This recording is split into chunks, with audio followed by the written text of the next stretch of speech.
Hi there, my name's Craig Taylor and I'm putting together this Vodcast really for the NLTV channel. I think it's a great idea what NLTV have done, allow people to not only leave their text feedback by adding comments and what have you to the NLTV channel, but actually to be able to appear on screen like I'm doing now and actually put together a Vodcast for people. So there are two things really that I want to talk about, both of them very, very, very closely linked to one another. The first thing that I've got to say is I don't currently work in the nuclear industry and haven't done for a few months now, but prior to that I worked within the nuclear industry for about 4 years. Now I have to say that when I say I worked in the nuclear industry, it was a tiny little part of the nuclear industry, and I think it's always worth us all remembering that the nuclear industry is massive, it's global, and it comprises of lots and lots and lots of little individual pieces that all come together.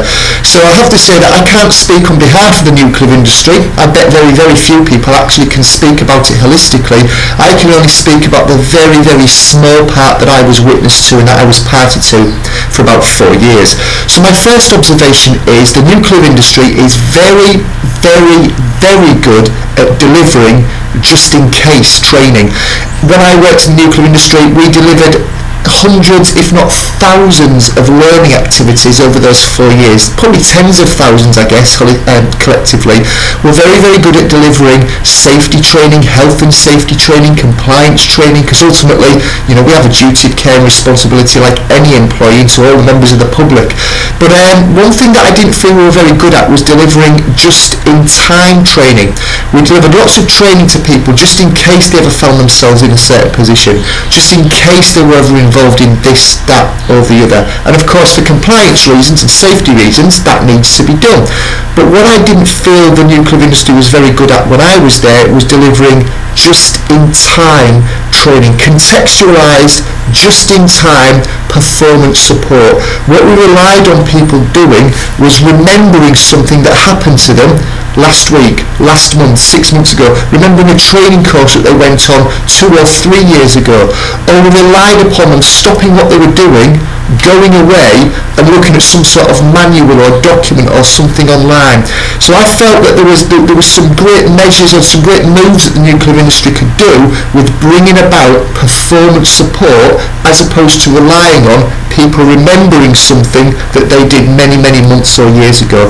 The second observation of my section of the nuclear industry I was in, that although we were global, we were world class, we had world leading technology in terms of what we produced for nuclear power, what we weren't very good at all was actually using day-to-day technology within our jobs. The use of mobile devices, the use of web conferencing, the use of virtual learning environments and e-learning and podcasts and video was something that wasn't just frowned upon, it was actually positively discouraged that we use that type of technology. We were open to using technology for our core business, but actually using it to support us doing our core business was something that was shone away from. Now if we consider how powerful these types of devices are nowadays, and if we also consider my first observation, which was we're not very good, or the nuclear industry wasn't very good at providing just-in-time performance support, wouldn't it be a great idea if we the nuclear industry started to promote the use of mobile devices? I'm not necessarily talking about iPhones, it's just because I've got one in front of me. What I'm talking about is a change in thinking from everybody about the way that we can support, or you can support, your nuclear colleagues within the nuclear industry by opening your eyes a little bit and actually using technology not just for your core business, but actually using technology to support your workers, your learners, your colleagues in doing their core business. So what I'm saying to the nuclear industry is wake up.